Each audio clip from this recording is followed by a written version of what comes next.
السلام علیکم ورحمۃ اللہ وبرکاتہ، نحمدہ ونصلی علی رسولہ الکریم، اما بعد فاعوذ باللہ من الشیطان الرجیم، بسم اللہ الرحمن الرحیم، رب اشرح لی صدری ویسر لی امری واحلل عقدۃ من لسانی یفقہوا قولی۔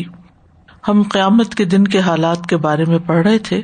قیامت کا دن قرآن مجید کی نظر میں بسم اللہ الرحمن الرحیم، لا اقسم بیوم القیامہ ولا اقسم بالنفس اللوامہ، ایحسب الانسان ان لن نجمع عظامہ، بلی قادرین علی نسوی بنانہ، بل یرید الانسان لیفجر امامہ، یسأل ایان یوم القیامہ، فإذا برق البصر وخسف القمر وجمع الشمس والقمر، يقول الإنسان يومئذ أين المفر، كلا لا وزر إلى ربك يومئذ المستقر۔ نہیں میں قیامت کے دن کی قسم کھاتا ہوں، اور نہیں میں بہت ملامت کرنے والے نفس کی قسم کھاتا ہوں۔ کیا انسان گمان کرتا ہے کہ بے شک ہم کبھی اس کی ہڈیاں اکٹھی نہیں کریں گے؟ کیوں نہیں، ہم انہیں اکٹھا کریں گے، اس حال میں کہ ہم قادر ہیں کہ اس کی انگلیوں کے پورے درست کر کے بنا دیں۔ بلکہ انسان چاہتا ہے کہ اپنے آگے آنے والے دنوں میں بھی نافرمانی کرتا رہے۔ وہ پوچھتا ہے اٹھ کھڑے ہونے کا دن کب ہے؟ پھر جب آنکھ پتھرا جائے گی اور چاند گہنا جائے گا اور سورج اور چاند اکٹھے کر دیے جائیں گے، یعنی جب ہر چیز کی رونق ختم ہو جائے گی، اور انسان اس دن کہے گا بھاگنے کی جگہ کہاں ہے؟ ہرگز نہیں، پناہ کی جگہ کوئی نہیں۔ اس دن تیرے رب ہی کی طرف جا ٹھہرنا ہے، کیونکہ یہ رب سے ملاقات کا دن ہے۔ آج ہم انشاءاللہ دیکھیں گے حساب کتاب کے بارے میں کہ حساب کا طریقہ کار کیا ہوگا۔ سب سے پہلی بات یہ کہ ہر امت کو گھٹنوں کے بل بٹھا دیا جائے گا۔ سورۃ الجاثیہ میں اللہ تعالیٰ فرماتے ہیں وَتَرَى كُلَّ أُمَّةٍ جَاثِيَةً كُلُّ أُمَّةٍ تُدْعَى إِلَى كِتَابِهَا الْيَوْمَ تُجْزَوْنَ مَا كُنتُمْ تَعْمَلُونَ۔ اور تو ہر امت کو گھٹنوں کے بل گری ہوئی دیکھے گا، ہر امت اپنے اعمال نامے کی طرف بلائی جائے گی، آج تمہیں اس کا بدلہ دیا جائے گا جو تم کیا کرتے تھے۔ تو ہر امت بلائی جائے گی کس چیز کی طرف؟ اپنے نامہ اعمال کی طرف، کہ دنیا میں جو کچھ کر کے آئے۔ سنن ترمذی میں آتا ہے، ابو ہریرہ رضی اللہ عنہ کا بیان ہے کہ رسول اللہ صلی اللہ علیہ وسلم نے فرمایا، قیامت کے دن جب ہر امت گھٹنوں کے بل پڑی ہوگی تو اللہ تبارک و تعالی اپنے بندوں کے درمیان فیصلے کے لیے نزول فرمائے گا۔ تو یہ ایک فیکٹ ہے کہ حساب کتاب کے وقت جب ہر ایک کو اس کا نامہ اعمال دے دیا جائے گا، اور یہ سبھی کو دیا جائے گا، مسلم ہو کافر ہو سب، تو اس وقت قیامت کی ہولناکی ایسی ہوگی اور اتنا خوفناک منظر ہوگا کہ لوگ کھڑے نہ ہو پائیں گے، وہ گھٹنوں کے بل گر جائیں گے، اور اس میں ساری امتیں داخل ہیں۔ یعنی اس وقت ہر کوئی گھٹنے ٹیک دے گا اللہ رب العالمین کے سامنے، ہر کوئی عاجزی دکھائے گا، اور پھر ہر ایک اکیلے اللہ سبحانہ تعالیٰ کے سامنے کھڑے ہو کر حساب دے گا۔ صحیح بخاری میں آتا ہے، نبی صلی اللہ علیہ وسلم نے فرمایا، تم میں سے ہر فرد سے اللہ قیامت کے دن اس طرح کلام کرے گا کہ اللہ اور بندے کے درمیان کوئی ترجمان نہیں ہوگا۔ پھر وہ دیکھے گا تو اس کو آگے کوئی چیز نظر نہیں آئے گی، پھر وہ اپنے سامنے دیکھے گا اور اس کے سامنے آگ ہوگی۔ پس تم میں سے جو شخص بھی آگ سے بچنے کی استطاعت رکھتا ہے تو وہ آگ سے بچے، خواہ کھجور کے ایک ٹکڑے کے ذریعے ہی ممکن ہو۔ یعنی امتیں اکٹھی پیش کی جائیں گی، لیکن حساب انڈیویجولز کا ہوگا، الگ الگ ہر بندے کی کوشش دیکھی جائے گی۔ پھر یہ کہ ہر عمل کے بارے میں سوال ہوگا، بنیادی مسائل سے لے کے چھوٹے چھوٹے مسائل تک، سب سے پہلے ان سے ایمان اور کفر کے بارے میں پوچھا جائے گا. جب کافر اللہ کے سامنے کھڑے ہوں گے اللہ تعالیٰ ان سے ان کے کفر کے بارے میں سوال کرے گا، اور جب مشرک اللہ کے سامنے کھڑے ہوں گے تو اللہ تعالیٰ ان سے ان کے شرک کے بارے میں سوال کرے گا. اللہ تعالیٰ کا فرمان ہے سورۃ الشعراء میں، وَبُرِّزَتِ الْجَحِيمُ لِلْغَاوِينَ وَقِيلَ لَهُمْ أَيْنَ مَا كُنتُمْ تَعْبُدُونَ مِن دُونِ اللَّهِ هَلْ يَنصُرُونَكُمْ أَوْ يَنتَصِرُونَ.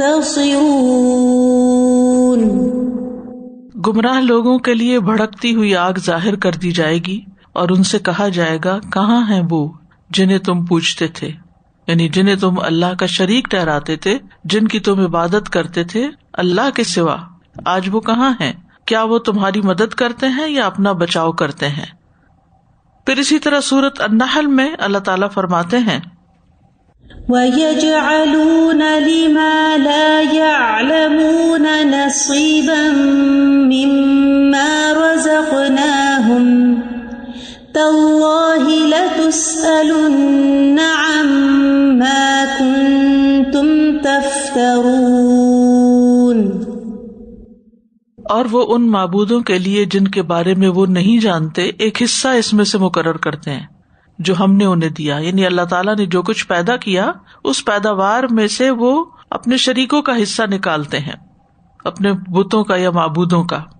اللہ کی قسم تم اس کے بارے میں ضرور ہی پوچھے جاؤ گے جو تم جھوٹ مانتے تھے. لہذا قیامت کے دن مشرکین سے ان کے شرک کے بارے میں سوال کیا جائے گا کہ اللہ تعالیٰ کے دیے ہوئے رزق سے اللہ کا تقرب حاصل کرنے کی بجائے تم نے غیر اللہ کے نذرانے چڑھائے جو کہ ان کو کسی بھی قسم کا نہ دنیا میں فائدہ دے سکتے ہیں اور نہ آخرت میں. پھر اسی طرح یہ کہ ہر نعمت کے بارے میں سوال ہوگا. ابن قیم رحمہ اللہ کہتے ہیں کہ قتادہ کہتے ہیں بندوں کے پاس جو بھی نعمتیں اور اس کے ذمے حقوق ہیں اللہ ہر بندے سے اس کے بارے میں سوال کرے گا، اور جن نعمتوں کے بارے میں سوال کیے جائیں گے وہ دو طرح کی نعمتیں ہوں گی. ایک قسم کی نعمتیں وہ ہوں گی جو اس نے حلال طریقے سے حاصل کی ہوں گی اور ان کو جائز مقام پر استعمال کیا ہوگا. ایسی نعمتوں کے شکر کے بارے میں سوال کیا جائے گا. ٹھیک ہے، کیسی نعمتیں؟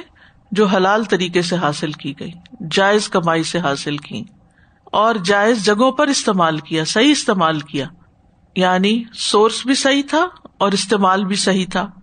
اب سوال کیا ہوگا ان پر کہ ان کو پا کر شکر ادا کیا کہ نہیں کیا. دوسری قسم کی وہ نعمتیں ہیں جو ناجائز طریقے سے حاصل کی گئی اور ان کو ناجائز طریقے پر استعمال کیا گیا، ناجائز مقام پر استعمال کیا گیا. تو ان نعمتوں کے حاصل کرنے اور ان کے استعمال کے بارے میں بھی سوال کیا جائے گا. اور وہ یہ بھی کہتے ہیں کہ ہر بندے سے ان نعمتوں کے بارے میں سوال کیا جائے گا جن نعمتوں سے اس نے دنیا میں زندگی گزاری. اس سے پوچھا جائے گا کہ اس نے یہ نعمتیں کس طریقے سے حاصل کی تھی، صحیح یا غلط. تو جب اس سے اس سوال سے چھٹکارا ملے گا تو ایک اور سوال کیا جائے گا کہ اس پر اللہ کا شکر ادا کیا کہ نہیں، اور یہ کہ اس نعمت کے ذریعے اللہ کی اطاعت پر مدد لی کہ نہیں.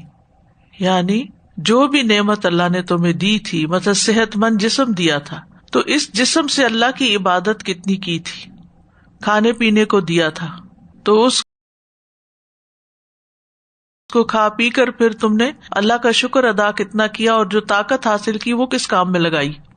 اسی طرح اولاد کے بارے میں، اسی طرح مال کے بارے میں، جوانی کے بارے میں، زندگی کے بارے میں، وقت کے بارے میں کہ کن کاموں میں لگایا، یعنی نعمت کہاں سے آئی اور کہاں لگائی. پھر اسی طرح ظاہری اور پوشیدہ چیزوں پر حساب ہوگا. سورۃ البقرہ میں اللہ تعالیٰ فرماتے ہیں للہ ما فی السماوات وما فی الارض وان تبدوا ما فی انفسکم او تخفوہ یحاسبکم بہ اللہ فیغفر لمن یشاء ویعذب من یشاء واللہ علی کل شیء قدیر. جو کچھ آسمانوں میں ہے اور جو کچھ زمین میں ہے سب اللہ ہی کا ہے، اور جو کچھ تمہارے دلوں میں ہے خواہ تم اسے چھپاؤ یا ظاہر کرو اللہ تم سے اس کا حساب لے گا. پھر جسے چاہے گا بخش دے گا، جسے چاہے گا سزا دے گا، اور وہ ہر چیز پر قدرت رکھتا ہے. یعنی دلوں کے اندر جو خیالات ہیں ان کے بارے میں بھی سوال ہوگا، جیسے نیتیں اور ارادے وغیرہ ہیں. ایسا نہیں کہ جس پر اللہ تعالیٰ محاسبہ کرے پھر اس پر سزا بھی ضرور دے، لیکن یہ کہ جو دلوں کے اندر خیالات ہیں ان کی جانچ پڑتال کی جائے گی، جو سوچے ہیں، ارادے ہیں، نیتیں ہیں. احسن البیان کے مفسر کہتے ہیں کہ بلکہ بعض کے ساتھ تو یہ معاملہ فرمائے گا کہ اس کا ایک ایک گناہ یاد کرا کے ان سے اعتراف کروائے گا کہ یہ کام تم نے دنیا میں کیے تھے. تو اللہ تعالیٰ فرمائے گا کہ میں نے دنیا میں ان پر پردہ ڈالے رکھا، جا آج میں ان کو معاف کرتا ہوں. یعنی تمہارے دل کے اندر تھی یہ چیزیں، دنیا میں نہیں ظاہر ہوئی، اب یہاں بھی میں ان کو معاف کر دیتا ہوں. تو اس سے یہ پتہ چلتا ہے کہ بندوں کے دلوں میں جو خیالات ہوتے ہیں، جیسے بعض ظن ہوتے ہیں، گمان ہوتے ہیں کسی کے بارے میں، ان بعض الظن اثم، تو ایسے گمان جو گناہ میں آتے ہیں ان پر بھی پوچھو گی کہ بلا وجہ کسی کے بارے میں بدگمانی کیوں کی. تو یہ جو نیگیٹو تھنکنگ ہے ہماری، یہ صرف دنیا میں ہی تکلیف نہیں دیتی، یہ آخرت کے لحاظ سے بھی نقصان دہ ہے. پھر اسی طرح ریاکاری جو ہے دل کا خیال ہے نا، دل میں انسان کے دکھاوے کا شوق ہوتا ہے، یا اور اسی طرح کی بری سوچیں جو ہیں وہ انسان کے لیے مصیبت کا باعث بھی ہو سکتی ہیں. یہ آیت جب اتری تو صحابہ کو بہت فکر ہوئی. ابن عباس کہتے ہیں کہ اس سے صحابہ کے دلوں میں ایک بات آئی جو کسی اور بات سے نہیں پیدا ہوئی تھی. ایسا ڈر آیا کہ اس سے پہلے نہیں آیا تھا. تو نبی صلی اللہ علیہ وسلم نے فرمایا، کہو سمعنا و اطعنا و سلمنا، ہم نے سنا، ہم نے اطاعت کی اور ہم نے تسلیم کر لیا. ابن عباس کہتے ہیں کہ اس پر اللہ تعالیٰ نے ان کے دلوں میں ایمان ڈال دیا اور یہ آیت اتاری، لا یکلف اللہ نفسا الا وسعها لها ما کسبت وعلیہا ما اکتسبت ربنا لا تؤاخذنا ان نسینا او اخطانا. تو اللہ تعالیٰ نے فرمایا کہ میں نے ایسا کر دیا، یعنی جب انہوں نے دعا کی کہ اللہ ہمارے اوپر بوجھ زیادہ نہ ڈال، ربنا ولا تحمل علینا اسرا کما حملتہ علی الذین من قبلنا، اللہ نے فرمایا میں نے ایسا کر دیا، واغفر لنا وارحمنا انت مولانا فانصرنا علی القوم الکافرین. تو اللہ تعالیٰ نے فرمایا میں نے ایسا کر دیا، یعنی تمہاری دعا سن لی. تو اس سے کیا پتہ چلتا ہے کہ انسان کے دل میں اٹھنے والے جو وسوسے ہیں، جو خیالات ہیں، یہ بھی انسان کے سامنے آئیں گے، لیکن اللہ تعالیٰ ان کا محاسبہ کرنے کے بعد، پوچھنے کے بعد کہ تم نے یہ کیا تھا، یعنی سوچا تھا ایسا ایسا، پھر ان کو معاف کر دے گا. ہاں کچھ چیزیں ایسی ہیں کہ جن کی پکڑ کے بارے میں بھی آتا ہے تو ان کا بیان الگ ہے، جیسے نیتوں کی خرابی، تو وہ آگے بیان آ رہا ہے. حساب کتاب کا آغاز امت محمد صلی اللہ علیہ وسلم سے ہوگا، یعنی سب سے پہلے ہمارا حساب ہوگا. سنن ابن ماجہ میں آتا ہے نبی صلی اللہ علیہ وسلم نے فرمایا، ہم آخری امت ہیں لیکن سب سے پہلے ہمارا حساب ہوگا. کہا جائے گا امی امت کہاں ہے اور اس امت کے نبی کہاں ہیں؟ تو ہم سب سے آخر میں آنے والے قیامت کے دن پہلے ہوں گے. صحیح مسلم میں آتا ہے، ابو ہریرہ اور حذیفہ رضی اللہ عنہما سے روایت ہے، ان دونوں نے کہا کہ رسول اللہ صلی اللہ علیہ وسلم نے فرمایا، جو لوگ ہم سے پہلے تھے اللہ نے انہیں جمعہ کی راہ سے ہٹا دیا، اس لیے یہود کے لیے ہفتے کا دن ہو گیا اور نصارہ کے لیے اتوار کا دن. پھر اللہ ہمیں اس دنیا میں لایا اور جمعے کے دن کی طرف ہماری رہنمائی کر دی. اس نے جمعہ، پھر ہفتہ، پھر اتوار رکھا. جس طرح وہ عبادت کے ان دنوں میں ہم سے پیچھے ہیں، اسی طرح قیامت کے دن بھی وہ ہم سے پیچھے ہوں گے. اہل دنیا میں سے ہم سب کے بعد ہیں اور قیامت کے دن سب سے پہلے ہوں گے، جن کا فیصلہ باقی مخلوقات سے پہلے کر دیا جائے گا. وہ تو انتظار کا ایک لمبا دن ہے، لیکن امت مسلمہ کی باری پہلے آ جائے گی اور ان کا حساب کتاب کر کے وہ اپنے انجام کو پہنچا دیے جائیں گے. امت مسلمہ میں سے کچھ لوگ بغیر حساب کے جنت میں جائیں گے، ان کا حساب نہیں ہوگا، اور ان کی تعداد 70,000 بتائی جاتی ہے، جن پر پھر مزید کا اضافہ بھی ہے. یہ صحیح بخاری کی روایت ہے. عمران بن حسین سے روایت ہے، وہ کہتے ہیں، نظر بد اور زہریلے جانور کے کاٹ کھانے کے علاوہ کسی دوسری بیماری کے لیے جھاڑ پھونک جائز نہیں.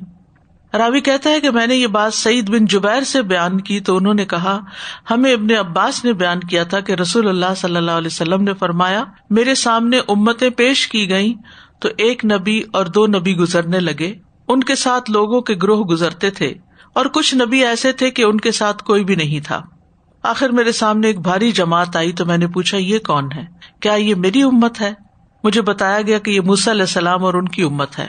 پھر مجھ سے کہا گیا آپ افق کی طرف نگاہ دوڑائیں. میں نے دیکھا ایک بہت ہی عظیم جماعت ہے جو آسمان کے کناروں تک چھائی ہوئی ہے. پھر مجھے کہا گیا کہ ادھر ادھر دیکھوں. میں کیا دیکھتا ہوں کہ عظیم ترین ہجوم نے آفاق کو بھرا ہوا ہے. مجھے بتایا گیا کہ یہ آپ کی امت ہے اور ان میں 70,000 لوگ ایسے ہیں جو حساب کے بغیر جنت میں جائیں گے. پھر آپ صلی اللہ علیہ وسلم حجرے میں داخل ہو گئے. یہ بات فرمائی اور چلے گئے اور یہ وضاحت نہ کی کہ وہ کون لوگ ہوں گے.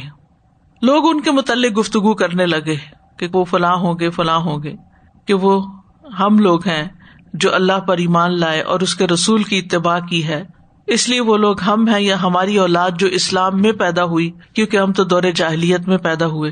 جب یہ باتیں نبی صلی اللہ علیہ وسلم کو معلوم ہوئی تو آپ باہر تشریف لائے اور فرمایا یہ وہ لوگ ہوں گے جو جھاڑ پھونک نہیں کراتے. یہ وہ لوگ ہوں گے جو جھاڑ پھونک نہیں کراتے، فال نہیں دیکھتے، بدشگونی نہیں لیتے اور داغ سے علاج نہیں کرتے، بلکہ اپنے رب پر بھروسہ کرتے ہیں.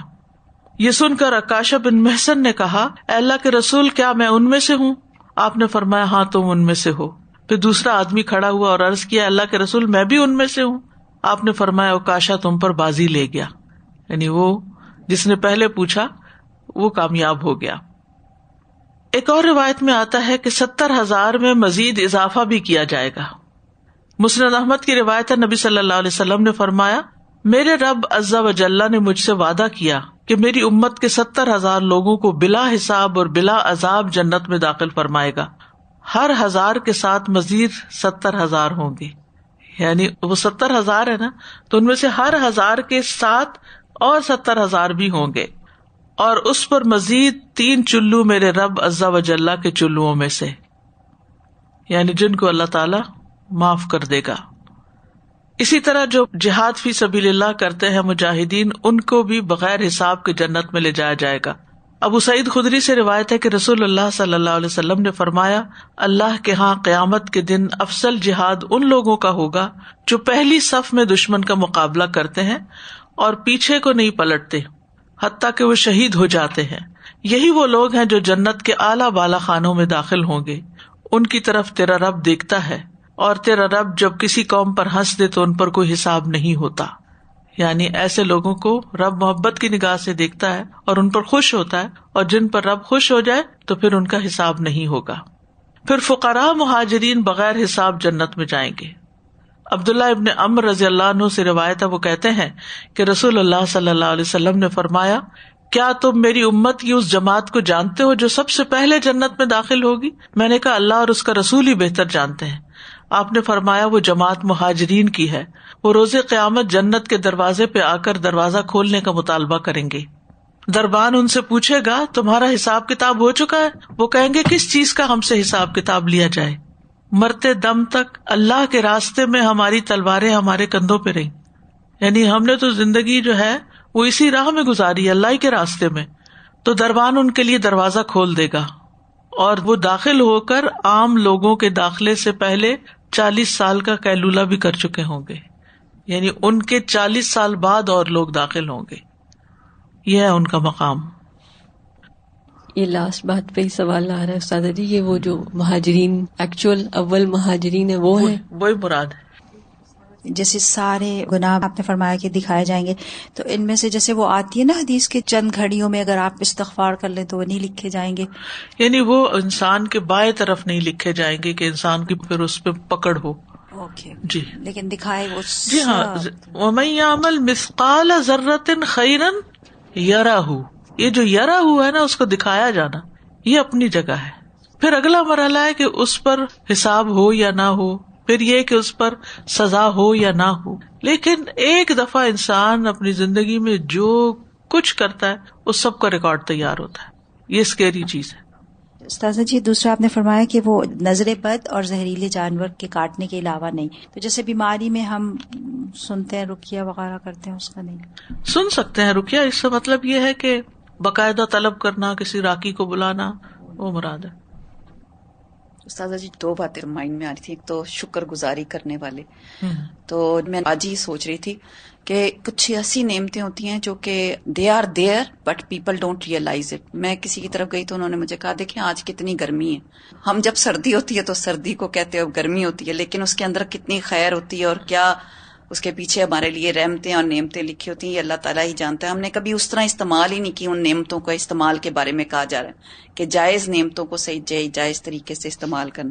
اور دوسری بات مجھے یہ سمجھ آئی تھی کہ اللہ تعالیٰ اعتراف کروائیں گے گناہوں کا. ہم تو کسی کی غلطی پکڑ لیں، جب اپنے ماتحت لوگوں میں سے اگر کوئی غلطی کر جائے تو ہم اس کے ساتھ کیا معاملہ کرتے ہیں، اس کی تو ہم چھپاتے بھی نہیں ہیں غلطی، اور اللہ تعالیٰ ہماری کتنی غلطیاں اعتراف کروا کے پھر چھپا دیں گے ماشاءاللہ سے. جی اب دیکھیں نا کہ اگر چاہیں گے تو ہوتا کیا ہے، اگر کوئی ہم سے پوچھ لے تم نے یہ کیا تھا، یہ کیا تھا، یہ کیا تھا، ہم کہیں ہاں کیا تھا، تو پھر بس اگلا کیا ہوتا ہے، پھر تو اچھا اب بھگتو، کیا تھا نا اب تمہارے لیے سزا ہے. ماں ہی ایک بچے کے ساتھ کیا کرتی ہے، اس کو بلاتی ہے یہ تم نے خراب کیا تھا، تو اگر وہ اقرار کرتا تو ایک لگاتی ہے. لیکن اللہ سبحانہ تعالیٰ کی رحمت دیکھیں کہ اقرار کرا کے سارا جی کیا تھا، یہ کیا تھا، انسان کہے گا ہاں کیا تھا اور سمجھے گا اب تو میں مارا گیا، اور پھر اللہ تعالیٰ فرمائے گا جا میں نے تجھے بخش دیا. انشاءاللہ. اس کو رحمت کہتے ہیں اللہ تعالیٰ کی. یہ جو نعمتوں کی شکر گزاری کی بات آپ نے کی نا، یہ بالکل صحیح ہے کہ ہم لوگ نعمتیں دیکھنے کے قابل بھی نہیں ہیں. ہمارے منہ سے خیر کا کلمہ ہی بڑا کم نکلتا ہے، جب نکلتا شکایت کا، جب نکلتا ہے شکایت کا، یعنی اچھی بات کم ہی نکالتے ہیں منہ سے. ہمیں اپنے طرز عمل کو سنجیدگی سے خود دیکھنے کی ضرورت ہے. یعنی کوئی انسان نہیں زندگی میں ایسا جس کے اوپر کوئی مسئلہ نہ ہو، کیونکہ زندگی امتحان ہے. الذی خلق الموت والحیات لیبلوکم، اللہ نے بنایا ہی امتحان کے لیے، تو امتحان تو ہر ایک پہ ہوگا. کسی کا امتحان ہمارے سامنے ہوتا ہے اور کسی کا نہیں ہوتا. کسی کی مشکل ہم دیکھ رہے ہوتے ہیں اپنے قریبی رشتے داروں وغیرہ کی، لیکن جو ان نون پیپل ہوتے ہیں ہمیں نہیں پتا، لیکن تھوڑی دیر بھی آپ ان کے ساتھ بیٹھ جائیں تو آپ کو اندازہ ہوگا کہ وہ تو ہم سے بھی زیادہ بڑی مشکل میں ہے. کل پرسوں ایک خاتون نے مجھے فون کیا اپنے کسی مسئلے کے سلسلے میں.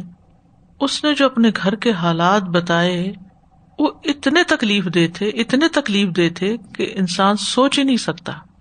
تو اس وقت مجھے احساس ہوا کہ اللہ نے مجھے اس چیز سے بھی بچایا ہوا ہے، اللہ نے مجھے اس چیز سے. پھر میں نے ایک ایک چیز کا شکر ادا کرنا شروع کیا کہ الحمدللہ. لیکن حقیقت ہے، میں کسی کی بات نہیں کری، میں اپنی بات کری کہ اس سے پہلے ان نعمتوں پر میں نے کبھی توجہ ہی نہیں کی کہ یہ بھی نعمت ہے. جب ہم دوسرے لوگوں کو دیکھتے ہیں دنیا میں جن کے اوپر مسائل آتے ہیں، کچھ کے تو نظر آتے ہیں اور کچھ کے نہیں، تو پھر انسان سوچتا ہے بھائی میں زیادہ بہتر حال پہ ہوں. لیکن عام حالات میں ہمارے ذہنوں میں کوئی نہ کوئی لاوا ہی ابل رہا ہوتا ہے، یہ ٹھیک نہیں رہا، وہ ٹھیک نہیں ہے، وہ ٹھیک نہیں ہے، یہ بھی ٹھیک نہیں ہے، یہ میرے ساتھ کیا ہو گیا. ہر وقت ہم سیلف پٹی کا شکار رہتے ہیں. تو ہم سب کو اس سے نکلنے کی ضرورت ہے، کیونکہ یہ ناشکری ہے. ایک شکوہ ہوتا ہے اور ایک شکر ہوتا ہے. تو ہم اپنے شکووں کو شکر میں بدل دیں اور اپنی مشکلات کا بہت ذکر نہ کیا کریں، یہ عادت ڈالیں. نبی صلی اللہ علیہ وسلم نے یہ جو فرمایا نا کہ میں نے جہنم میں اکثریت عورتوں کو دیکھا، اور اس کی بنیادی وجہ کیا بتائی کہ وہ ناشکری ہوتی ہے. تو ہم اپنے جتنے بھی شکوے شکایتیں ہیں نا ان کو شکر میں بدل دیں. اور اس کا طریقہ کیا ہے کہ مسائل کا ذکر کم سے کم کریں، اچھی باتیں کیا کریں. اس سے اپنا بھی دل خوش ہوگا اور دوسرے کا بھی خوش ہوگا. لئن شکرتم لازیدنکم. اگر مثلاً کسی کے رویے میں تھوڑی بھی تبدیل، بچہ ہی ہے یا شوہر ہے یا کوئی، ہمارے تو واسطہ انہیں سے ہی پڑتا ہے نا، تو اگر اس کے رویے میں تھوڑا سا بھی اگر بھلائی آتی ہے یا کوئی ایک برے سے برے انسان میں بھی کوئی خیر ہوتی ہے، تو اگر ہم اس کی وہ خیر ہی ذکر کرنا شروع کر دیں گے نا تو وہ خیر بڑھنا شروع ہو جائے گی ہمارے لیے. لیکن اگر ہر وقت ہم اس کی برائی بیان کریں گے نا تو مصیبت بڑھنا شروع ہو جائے گی. سورۃ الہاکم التکاثر میں بھی آتا ہے نا وَلَتُسْأَلُنَّ يَوْمَئِذٍ عَنِ النَّعِيمِ. اس دن تم ضرور سوال کیے جاؤ گے نعمتوں کے بارے میں. یہ محاسبہ جو ہے، یہ سوال جو ہے کہ یہ نعمت دی تھی تمہیں، کہاں سے لی تھی، کہاں استعمال کی، یہ تو ہوگی. پھر اس کے بعد اللہ جس کو چاہے بخش دے، جس کو چاہے پکڑ لے. پھر یہ ٹوٹلی اس پر ہے، کسی دوسرے کا کوئی عمل دخل وہاں نہیں ہوگا. اور ہر ایک اکیلا اکیلا اللہ کے سامنے ملاقات کرے گا. یعنی ہم میں سے ہر ایک کی ملاقات پرائیویٹ ہے. تو سوچئے اس وقت ہم کھڑے ہو کے کیا کریں گے. جی ویسے پچھلے دنوں میں گرمی بہت تھی نا، تو یہ نعمتوں کے شکر اور ان کو فور گرانٹیڈ لینے کے خیال سے میں اپنا ایکسپیرینس شیئر کروں گی. جس دن گرمی شروع ہوئی فرائیڈے، اس دن سے ہمارا اے سی خراب ہے. تو وہ گرمی بھی اتنی شدید ہے اور بچوں نے اتنا شور مچایا ہوا ہے. 2 ہیں جنہوں نے بہت شور مچایا ہوا ہے، ایک جو ہے ذرا سکون میں وہ بار بار تلقین کر رہی ہے سب کو کہ صبر سے کام لو، صبر سے کام لو. لیکن اس میں مجھے پرسنلی اپنے لحاظ سے یہ احساس ہو رہا تھا کہ جب اے سی چل رہا تھا اس دن بھی چلتا تھا جس دن ضرورت نہیں ہوتی تھی، تو احساس ہی نہیں تھا کہ یہ ہے. بالکل. اور اب جب ضرورت ہے اور وہ نہیں ہے تو اس وقت یہ خیال آ رہا ہے کہ کتنی بڑی نعمت تھی. اور پھر ان لوگوں کا احساس کہ جو لوگ گرمی میں رہتے ہیں اور ان کے پاس پنکھا تک نہیں ہوتا. کچھ لوگ ایسے آپشنز بتا رہے تھے کہ اچھا جاؤ فلان جگہ سے پورٹیبل اے سی خرید لاؤ، تو جب تمہارا ٹھیک ہو جائے گا تو اس کو واپس کر دینا. تو اس میں کنوینس کرنے کی کوشش کر رہے تھے ہمیں کہ ان کو کوئی فرق نہیں پڑتا، وہ اتنے بڑے کارپوریٹس ہیں کہ اگر آپ کر دیں گے انہیں تو انہوں نے تو رکھے ہوئے اس لیے ہوتے ہیں. تو پھر مجھے جیسے وہ ہم نے کلاس میں اس دن پڑھا تھا نا، تو مجھے وہ بار بار یاد آ رہا تھا کہ میرا محاسبہ تو میرے عمل سے ہوگا نا. مطلب انہوں نے چیزیں اس لیے تو نہیں رکھی ہوئی کہ آپ خرید لے جائیں اور واپس کر دیں. کوئی ایسی آپشن نہیں، کوئی ایسا وہ نہیں ہے. ٹھیک ہے کوئی خرابی ہے، کوئی فالٹ ہے تو آپ اس کو واپس کر سکتے ہیں، لیکن یہ کہ آپ لے جائیں اور 2-4 دن اپنی ضرورت پوری کریں، واپس دے کے اپنے پیسے واپس لے آئیں. تو اس کلاس کی وجہ سے مجھے یہ احساس بہت زیادہ ہو رہا تھا. اور یہی تقویٰ ہوتا ہے کہ انسان چھوٹی چھوٹی باتوں میں کیئرفل رہے کہ کہاں سے حاصل کی اور کہاں لگائی. یہ آپ نے فرمایا نا کہ شکوے اللہ تعالیٰ سے کرے. استاد جی کل اتفاق ہوا اس خاتون سے ملنے کا، شی لاسٹ ہر بیبی، تو نیو بورن. تو استاد جی مجھے اتنا اچھا لگا، اس نے کہا کہ میرے ذہن میں تو حضرت یعقوب علیہ السلام کی مثال آ رہی ہے. انہوں نے کہا تھا کہ میں تو اپنا شکوہ جو ہے وہ اللہ تعالیٰ سے ہی بیان کروں گا. اور پھر کہنے لگی کہ رونے پہ پابندی تو نہیں ہے نا، انہوں نے تو اپنی آنکھیں بھی گوا دی تھی.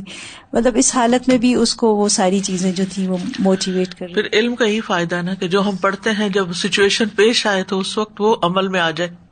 یہی خوش قسمتی کی بات ہے. اہل ایمان کا حساب، پیچھے ہم نے مشرکین کا پڑھ لیا، کفار کا پڑھ لیا، اب اہل ایمان کا. اللہ کے بندوں کے لیے اللہ کی 99 رحمتیں ہیں. صحیح مسلم کی روایت ہے، نبی صلی اللہ علیہ وسلم نے فرمایا، بے شک اللہ کے لیے 100 رحمتیں ہیں، ان میں سے ایک جنات، انسانوں، چوپایوں اور کیڑے مکوڑوں کے لیے نازل کی گئی، جس کی وجہ سے وہ ایک دوسرے پر شفقت اور مہربانی اور رحم کرتے ہیں، اور اسی کی وجہ سے وحشی جانور اپنے بچے پر شفقت کرتا ہے. اور اللہ نے 99 رحمتیں بچا کر رکھی ہیں جن سے قیامت کے دن اپنے بندوں پر رحمت فرمائے گا، کیونکہ اگر اس کی رحمت نہیں ہوگی تو ہم تو بچ بھی نہیں سکتے. پھر اللہ کے بندوں کے لیے اللہ کی مدد آئے گی. سورۃ غافر میں ہے، اِنَّا لَنَنصُرُ رُسُلَنَا وَالَّذِينَ آمَنُوا فِي الْحَيَاةِ الدُّنْيَا وَيَوْمَ يَقُومُ الْأَشْهَادُ. بے شک ہم اپنے رسولوں کی اور ان لوگوں کی جو ایمان لائے ضرور مدد کرتے ہیں دنیا کی زندگی میں اور اس دن بھی جب گواہ کھڑے ہوں گے. اس دن بھی جب گواہ کھڑے ہوں گے. پیچھے ہم پڑھ چکے ہیں نا کہ گواہ لائے جائیں گے اور کون کون گواہی دے گا. تو یہاں پر اللہ تعالی ایمان والوں کی مدد کرے گا، تو ہمیں اپنے ایمان کو مضبوط کرنے کی ضرورت ہے. پھر یہ کہ اللہ تعالیٰ بندے کی پردہ پوشی کرے گا. نبی صلی اللہ علیہ وسلم نے فرمایا، میں 3 چیزوں پر قسم اٹھاتا ہوں. نمبر 1، اللہ تعالیٰ صاحب اسلام کو اسلام سے عاری شخص کے برابر نہیں کرے گا، یعنی مسلم اور کافر کو برابر نہیں کرے گا.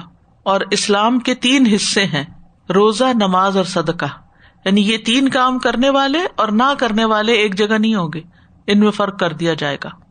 نمبر 2، یہ نہیں ہو سکتا کہ اللہ کسی بندے سے دوستی کرے اور پھر روز قیامت اسے اپنے سوا کسی دوسرے کا ساتھی بنا دے، یعنی قیامت کے دن بھی پھر اسے اپنا دوست رکھے گا.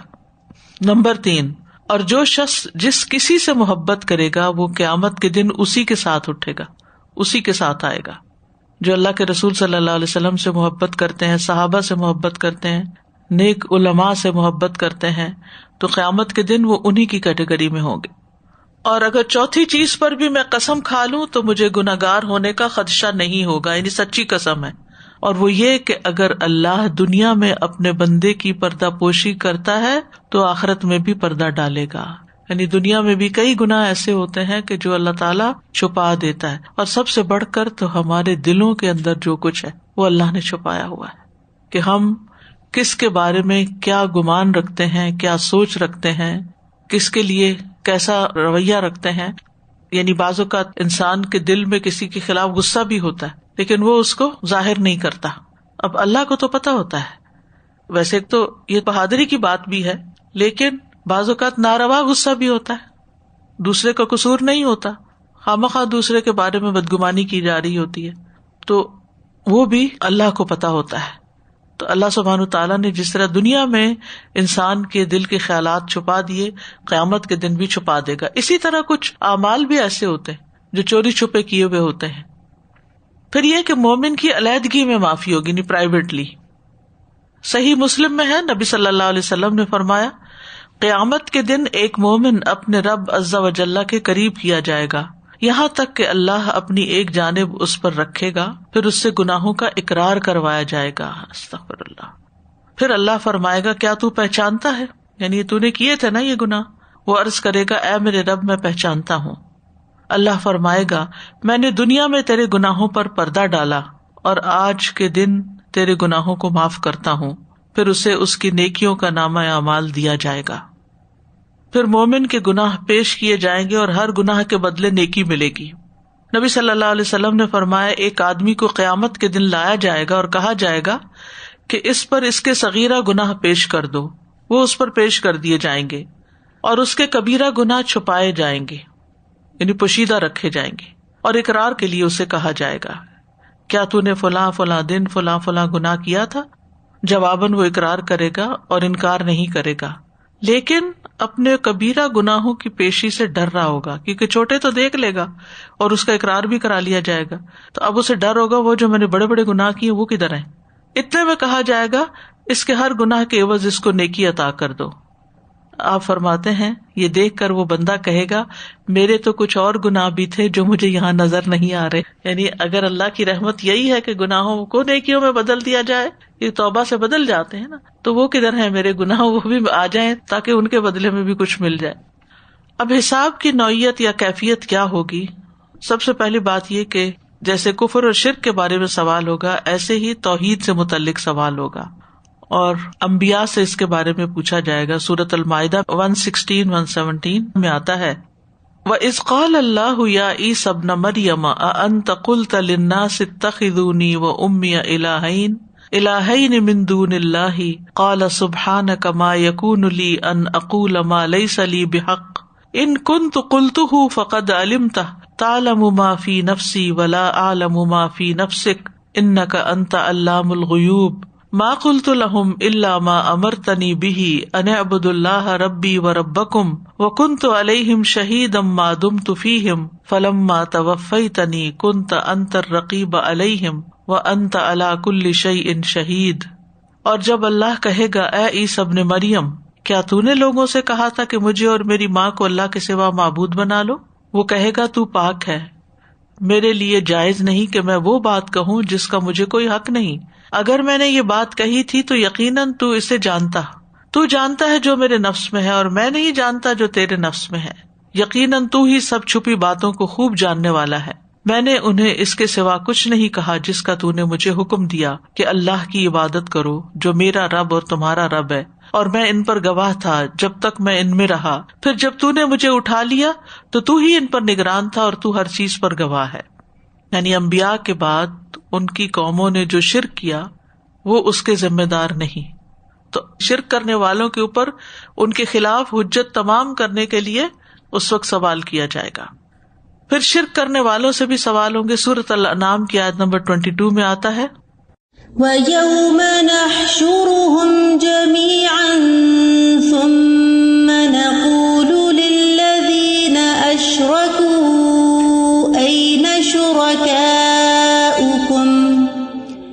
أَيْنَ شُرَكَاؤُكُمُ الَّذِينَ كُنتُمْ تَزْعُمُونَ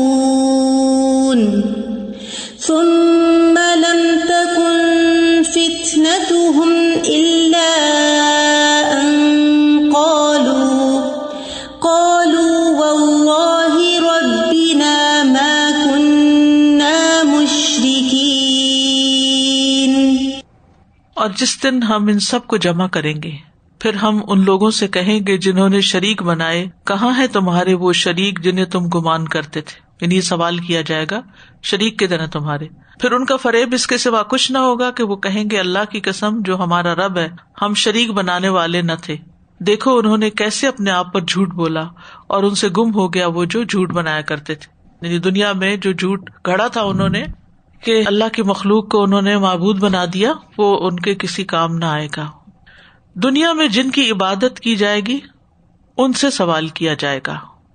سورۃ الفرقان کی آیت نمبر 17 اور 18 میں آتا ہے وَيَوْمَ يَحْشُرُهُمْ وَمَا يَعْبُدُونَ مِن دُونِ اللَّهِ فَيَقُولُ أَأَنْتُمْ أَضْلَلْتُمْ عِبَادِي هَؤُلَاءِ أَمْ هُمْ ضَلُّوا السَّبِيلَ قَالُوا سُبْحَانَكَ مَا كَانَ يَنبَغِي لَنَا أَن نَّتَّخِذَ مِن دُونِكَ مِنْ أَوْلِيَاءَ وَلَكِن مَّتَّعْتَهُمْ وَآبَاءَهُمْ حَتَّى نَسُوا الذِّكْرَ وَكَانُوا قَوْمًا بُورًا. اور جس دن وہ انہیں اور جن کو وہ اللہ کے سوا پوجتے تھے اکٹھا کرے گا، پھر کہے گا کیا تم نے میرے ان بندوں کو گمراہ کیا؟ یعنی معبودوں سے سوال کرے گا، یا وہ خود راستے سے بھٹک گئے. وہ کہیں گے تو پاک ہے، ہمارے لائق نہ تھا کہ ہم تیرے سوا کسی بھی طرح کے دوست بناتے، اور لیکن تو نے انہیں اور ان کے باپ دادا کو سامان دیا یہاں تک کہ وہ تیری یاد کو بھول گئے اور وہ ہلاک ہونے والے لوگ تھے. یہ وہ معبود ہوں گے جو زندہ ہوں گے، جیسے انبیاء ہیں، اولیاء ہیں، اس طرح کی ہستیاں، وہ اس بات کا انکار کر دیں گے. پھر اسی طرح سورۃ القصص میں بھی آتا ہے وَيَوْمَ يُنَادِيهِمْ فَيَقُولُ أَيْنَ شُرَكَائِيَ الَّذِينَ كُنتُمْ تَزْعُمُونَ قَالَ الَّذِينَ حَقَّ عَلَيْهِمُ الْقَوْلُ رَبَّنَا هَؤُلَاءِ الَّذِينَ أَغْوَيْنَاهُمْ كَمَا غَوَيْنَا تَبَرَّأْنَا إِلَيْكَ مَا كَانُوا إِيَّانَا يَعْبُدُونَ وَقِيلَ ادْعُوا شُرَكَاءَكُمْ فَدَعَوْهُمْ فَلَمْ يَسْتَجِيبُوا لَهُمْ وَرَأَوُا الْعَذَابَ لَوْ أَنَّهُمْ كَانُوا يَهْتَدُونَ. اور جس دن وہ انہیں آواز دے گا پھر کہے گا کہاں ہے میرے وہ شریک جو تم گمان کرتے تھے؟ وہ لوگ کہیں گے جن پر بات ثابت ہو چکی، اے ہمارے رب یہ ہیں وہ لوگ جنہیں ہم نے گمراہ کیا، ہم نے انہیں اسی طرح گمراہ کیا جیسے ہم گمراہ ہوئے. ہم تیرے سامنے بری ہونے کا اعلان کرتے ہیں، یہ ہماری تو عبادت نہیں کرتے تھے. اور کہا جائے گا اپنے شریکوں کو پکارو، سو وہ انہیں پکاریں گے تو وہ انہیں جواب نہ دیں گے اور وہ عذاب دیکھ لیں گے. کاش کہ وہ واقعی ہدایت قبول کرتے ہوتے. لو انہم کانوا یہتدون، یعنی ایک تو وہ ہیں جو نیک لوگ ہوں گے جن کو لوگوں نے معبود بنایا، وہ تو اعلان برات کر دیں گے. اور یہاں جو دوسرے قسم کے جنہوں نے خود کو معبود کے طور پر پیش کیا دنیا میں، وہ کیا کہیں گے؟ جیسے ہم خود گمراہ ہوئے ہم نے بھی انہیں گمراہ کیا. اور پھر اللہ کے سامنے بری ہو جائیں گے اور کہیں گے کہ ہماری عبادت نہیں کرتے تھے. تو لوگوں نے جن کو معبود سمجھا ہوگا ان سے بیزاری کا اعلان کریں گے. سورۃ یونس میں آتا ہے اور جس دن ہم ان سب کو اکٹھا کریں گے پھر ہم ان لوگوں سے جنہوں نے شریک بنائے تھے کہیں گے اپنی جگہ ٹھہرے رہو، تم اور تمہارے شریک بھی. پھر ہم ان کے درمیان علیحدگی کر دیں گے اور ان کے شریک کہیں گے تم ہماری تو عبادت نہیں کیا کرتے تھے، سو اللہ ہمارے درمیان اور تمہارے درمیان کافی گواہ ہے کہ بے شک ہم تمہاری عبادت سے یقیناً بے خبر تھے. اس موقع پر ہر شخص جانچ لے گا جو اس نے آگے بھیجا، اور وہ اللہ کی طرف لوٹائے جائیں گے جو ان کا حقیقی مالک ہے، اور ان سے گم ہو جائے گا وہ جھوٹ جو باندھا کرتے تھے. سورۃ کہف آیت 52 میں اللہ تعالیٰ فرماتے ہیں وَيَوْمَ يَقُولُ نَادُوا شُرَكَائِيَ الَّذِينَ زَعَمْتُمْ فَدَعَوْهُمْ فلم يستجيبوا لهم وجعلنا بينهم موبقا. اور جس دن وہ فرمائے گا پکارو میرے ان شریکوں کو جو تم نے گمان کر رکھے تھے، یعنی جن کی کوئی حقیقت نہیں تھی، یہ تمہارا صرف خیال ہی تھا.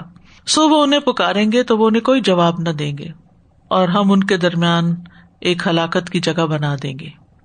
یہ وہ ہوں گے جنہوں نے دوسروں کو بھٹکایا ہوگا اور اب کسی مدد کے قابل نہیں ہوں گے، لہذا وہ سارے اکٹھے جہنم میں ہوں گے. پیروی کرنے والے قیامت کے دن اپنے گناہوں کا اعتراف کر لیں گے. سورۃ غافر میں آتا ہے قالوا ربنا أمتنا اثنتين وأحييتنا اثنتين فاعترفنا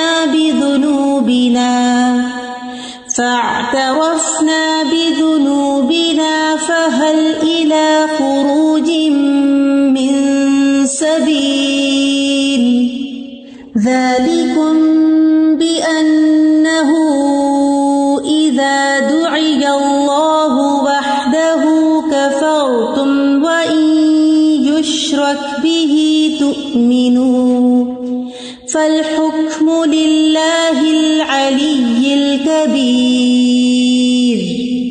وہ کہیں گے اے ہمارے رب، تو نے ہمیں 2 دفعہ موت دی اور تو نے ہمیں 2 دفعہ زندہ کیا، سو ہم اپنے گناہوں کا اقرار کرتے ہیں، کیا نکلنے کا کوئی راستہ ہے؟ یہ اس لیے کہ بے شک حقیقت یہ ہے کہ جب اس اکیلے اللہ کو پکارا جاتا تھا تو تم انکار کرتے تھے، اور اگر اس کے ساتھ کسی اور کو شریک ٹھہرایا جاتا تو تم مان لیتے تھے. اب فیصلہ اللہ کے اختیار میں ہے جو بہت بلند اور بڑا ہے. اس سے کیا پتہ چلتا ہے کہ وہاں جا کر لوگ اپنے گناہوں، اپنی غلطیوں کا اعتراف کر لیں گے، مان لیں گے تاکہ انہیں معاف کر دیا جائے. لیکن اگر یہی اعتراف وہ دنیا میں کرتے تو وہاں معافی ہو جاتی، وہاں پر معافی نہیں ہوگی. اب اور باطل معبود جو ہیں وہ اپنے پیروکاروں سے دشمنی کا اظہار کریں گے.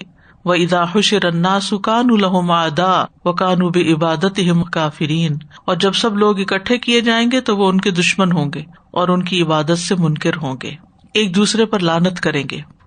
تمام امتوں کا حساب جب ہو جائے گا تو پھر بہرے، مجنون، بوڑھے اور فترہ کے زمانے والوں کا بھی حساب ہوگا. یعنی بہرا شخص جس نے حق کی بات سنی نہیں، مجنون جس کی عقل ہی نہیں، بوڑھے جن کو ہوش ہی نہیں، بڑھاپے میں اسلام کا کہیں پتہ چلا اور کچھ عقل حواس نہیں تھے.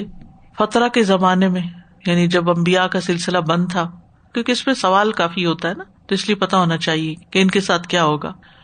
سلسلہ صحیحہ کی حدیث ہے، رسول اللہ صلی اللہ علیہ وسلم نے فرمایا روز قیامت 4 افراد اپنے دعویٰ پر دلیل پیش کریں گے: بہرا، مجنون، انتہائی عمر رسیدہ اور فترہ یعنی 2 انبیاء کے درمیانی وقفے میں مرنے والا. بہرا کہے گا اے میرے رب، اسلام تو پہنچا تھا لیکن میں سنتا نہیں تھا، میں کچھ نہیں کر سکا. مجنون کہے گا اسلام تو پہنچا تھا لیکن بچے مجھے مینگنیاں مارتے تھے، نہیں میں پاگل تھا، مجھے تو کچھ ہوش ہی نہیں تھا. عمر رسیدہ کہے گا اسلام تو موصول ہوا تھا لیکن میں بڑھاپے کی وجہ سے کچھ سمجھتا نہیں تھا. فترہ میں مرنے والا کہے گا اے میرے رب، میرے پاس تو تیرا رسول آیا ہی نہیں تھا. اللہ تعالیٰ ان سب سے عہد و پیمان لے گا کہ وہ ضرور اور ضرور اس کی اطاعت کریں گے. پھر اللہ تعالیٰ ان کو آزمانے کے لیے ان کی طرف اپنا ایک قاصد بھیجے گا کہ آگ میں گھس جاؤ. پھر آپ نے فرمایا اس ذات کی قسم جس کے ہاتھ میں میری جان ہے، اگر وہ داخل ہو جائیں گے تو ان کے لیے ٹھنڈک اور سلامتی والی ہوگی. یہ ان کا امتحان وہاں ہوگا کہ اللہ کی بات مانتے ہیں یا نہیں. ایک اور روایت میں آتا ہے قیامت کے دن ان 4 افراد کو لایا جائے گا: بچہ، مجنون، 2 رسولوں کے درمیانی وقفے میں مرنے والا اور بہت بوڑھا. ان میں سے ہر ایک اپنی اپنی دلیلیں پیش کرے گا. رب تبارک و تعالیٰ آگ کی گردن سے فرمائے گا نمایاں ہو. پھر اللہ تعالیٰ فرمائے گا میں اپنے بندوں کی طرف رسول بھیجتا رہا اور اب میں اپنا قاصد خود ہوں، یعنی اپنا پیغام خود پہنچا رہا ہوں، اور میں کہتا ہوں کہ تم سب آگ میں داخل ہو جاؤ.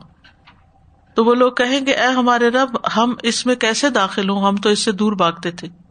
سعادت مند لوگ اللہ کے حکم پر عمل کرتے ہوئے چل پڑیں گے اور اس میں جلدی جلدی اور زبردستی گھسیں گے. اتنے میں اللہ تعالیٰ ان لوگوں سے فرمائے گا جو آگ میں داخل ہونے سے انکار کریں گے تم دنیا میں میرے رسولوں کو جھٹلانے اور اس کی نافرمانی کرنے میں بڑے دلیر ہوتے، یعنی آج جیسے تم نے میری بات نہیں مانی تو دنیا میں بھی نہیں مانتے، اور اب یہ جنت میں داخل ہوں گے، یعنی دوسرے جنہوں نے بات مان لی اور آگ میں چل پڑے.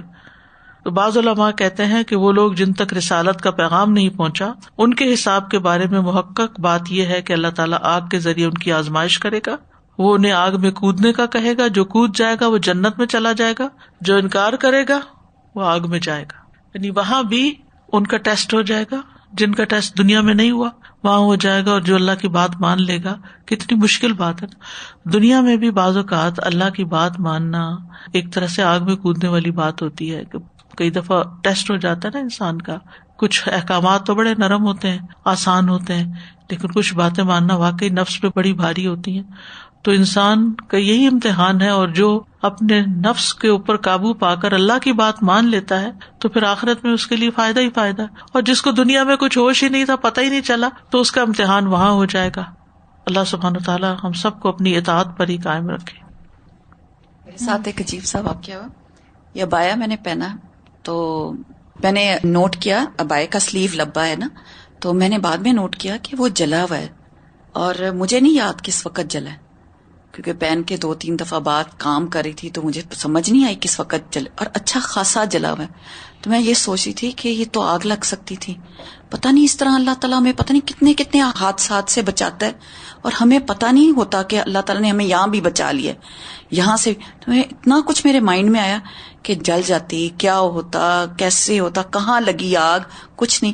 تو مجھے بہت ساری باتیں یاد آئیں کہ کتنے ایکسیڈنٹس ہوتے ہیں، کتنے واقعات ہوتے ہیں جو اللہ تعالیٰ ہمیں بچاتا چلا جاتا ہے، ہمیں نہیں پتا ہوتا کہ ہمیں بال بچ جاتے ہیں. بالکل. وآخر دعوانا ان الحمد للہ رب العالمین. سبحانک اللہم وبحمدک، اشہد ان لا الہ الا انت، استغفرک واتوب الیک. السلام علیکم ورحمۃ اللہ وبرکاتہ.